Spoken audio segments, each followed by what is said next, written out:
So if you haven't heard the news, Bruce Arians, head coach of the Tampa Bay Buccaneers that won a Super Bowl with Tom Brady a short time ago, a couple years ago, has decided to move to a front office role and let Todd Bowles, the team's former defensive coordinator and a guy who has head coaching experience in the league, become the new head coach. And a lot of people instantly, including myself, looked at the timing and kind of felt it was somewhat fishy. We had Jason Whitlock on from the Blaze and Fearless yesterday and talked about his Tom Brady kind of turning into the LeBron James type of player in where I'm going to dictate what happens with the organization. Basically, he pulled a Captain Phillips, I'm the captain now.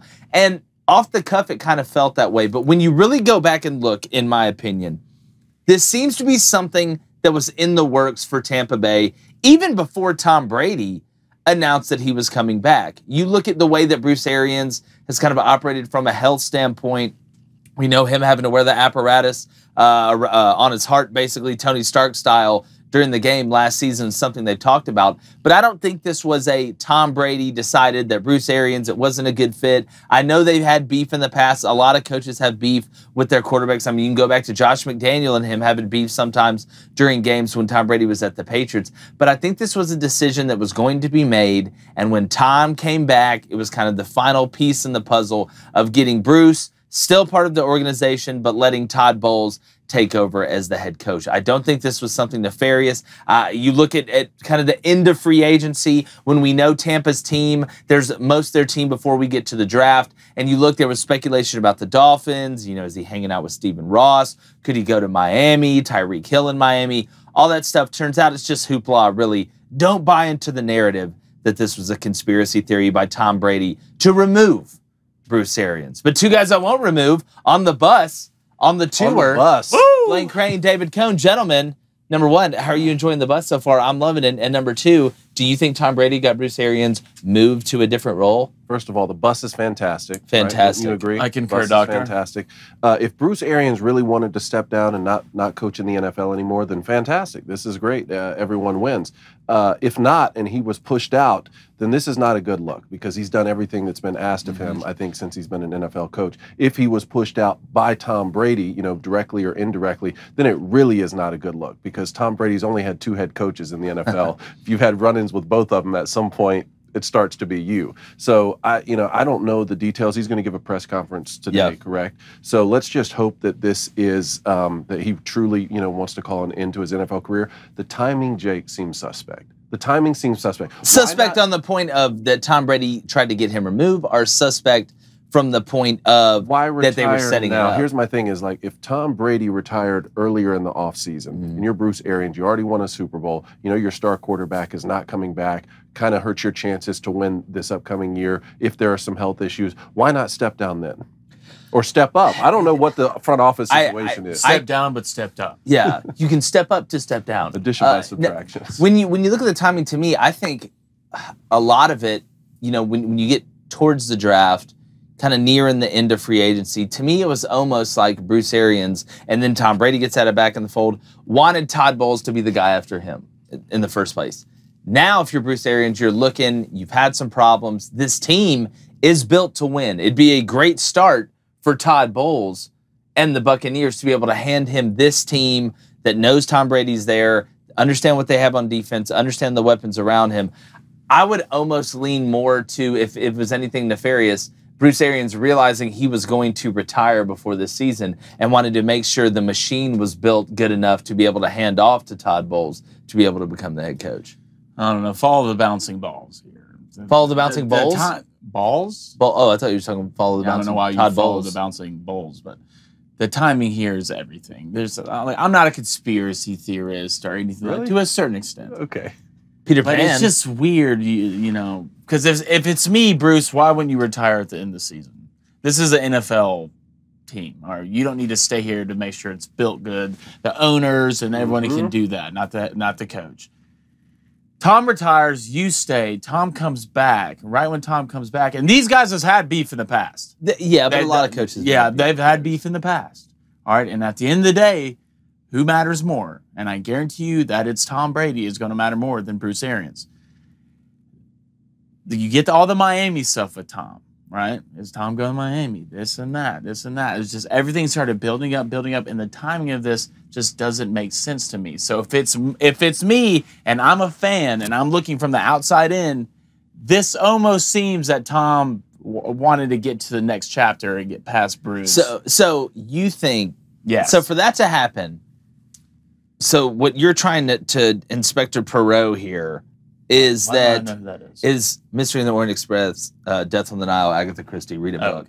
Okay. So it's a movie. You're saying Mystery on the Orient Express is a book. Death on the Nile was books written by what Agatha just Christie. came out? What just came out? Death on the Nile, but okay, Murder. Excuse me, Murder on the Orient Express is like one of the most famous books of all time. It's neither here nor there.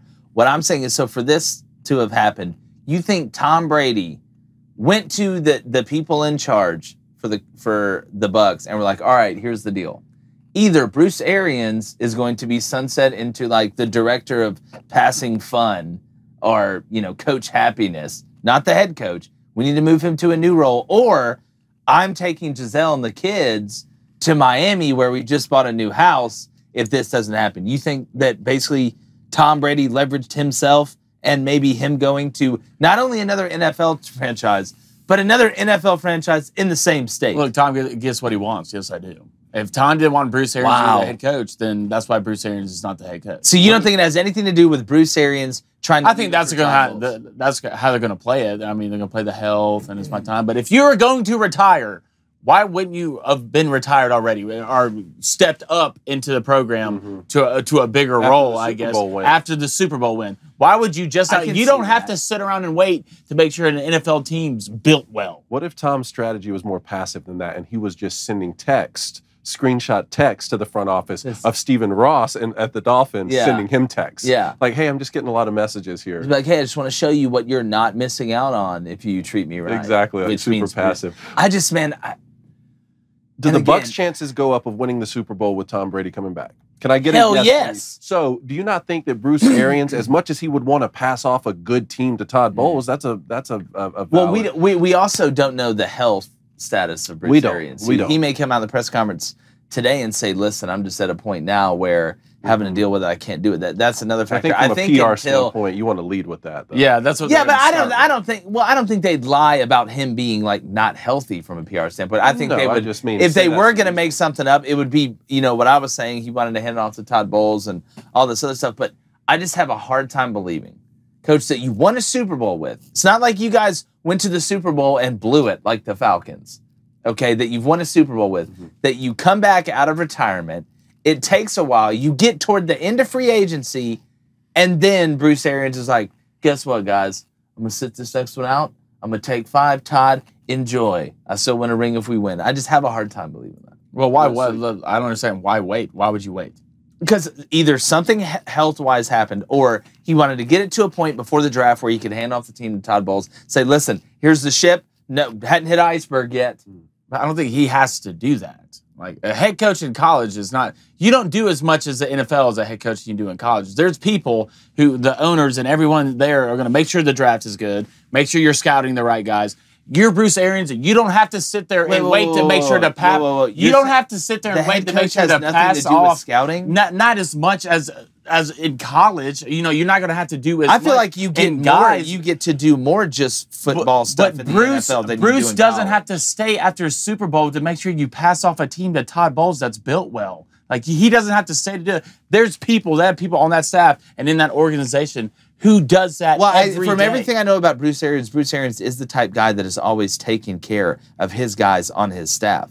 But to me, to say you don't have as much to do with evaluating in college as you do in the NFL, so you have more. You have way more help. You have more help in the NFL. Yes. Yes. Okay. What I am saying is, from a time devotion standpoint, that head coach can devote a whole hell of a lot more time to being able to scout and watch guys and go through things and evaluate and get them set up for the draft, as opposed to college where you're having to do fundraising. You're having to do stuff outside of really just ball. Not that coaches in the NFL don't do a lot of press conferences, but it's all ball related. Well, if it's a health problem, right? Don't you think he would have got out before having to do all that? Well, it could be more serious now. But he hasn't come out and said anything. Well, he's doing a press conference. Yeah, he's doing a press conference. So we'll find out on the health thing. But let's just stay on the Bucs real quick, because the three of us agreed with Tom Brady coming back that they were a serious contender in the NFC, right? Yeah. I mean, it took a final drive from the Rams just to beat them in the playoffs, and the Rams went on and won the Super Bowl. So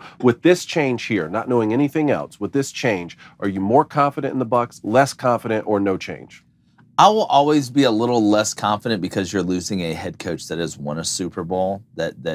Not that Todd Bowles doesn't understand how to get there. It's just different when you get there. And we've seen Todd Bowles, his team sometimes in big moments, really, really struggle. I know he kind of got out of that rut recently, but when I look at a team from the top down, from the head coach down, a head coach that has experience winning the Super Bowl, I will always give a little bit of an edge to a guy that's almost gotten there and is now the head coach. But from a talent and roster standpoint, you got as good a shot as anybody, and you got the greatest of all time at quarterback. We're going to find out from Todd Bowles. There's no change. Yeah, you still have Tom Brady at quarterback. Todd Bowles calls the defense, and Brian Leftwich called the offense. Yeah, well, I'm going to tell you how much is Byron Leftwich really calling that offense. It looked like I mean, other than Tom Brady, you can say Tom Brady called it, and Brian Leftwich listened. I mean, yeah. I think Tom Brady called it. Look, Byron Leftwich says, hey, what do you think about this? I know. What do you think about that? I think he's a great OC, but anytime the quarterback is looking at the armband and looks back over and says, no, different one, you know that there's at least some control there. It's like in Major League Baseball when the pitcher shakes off the pitch. Yeah. Like he shakes off like 2 or 3 times in a row. Tom Brady's out here making the decisions. He's making the calls. Tom Brady's probably deciding, like, what company hot dogs they like. Yeah. So, I was going to say hot dogs. He's like, all right, guys, today we're going to make sure we know what we're doing versus cover 2. And also, Oscar Mayer has presented a deal to us. I don't think we can turn it down, guys. So let's get to O-line in here to test it out. All right, hey, if you like what you heard, go ahead and ring that bell. Turn those notifications on. We're bringing it every day daily from 2 to 3 Central, and we want you here. I can hear it ringing now.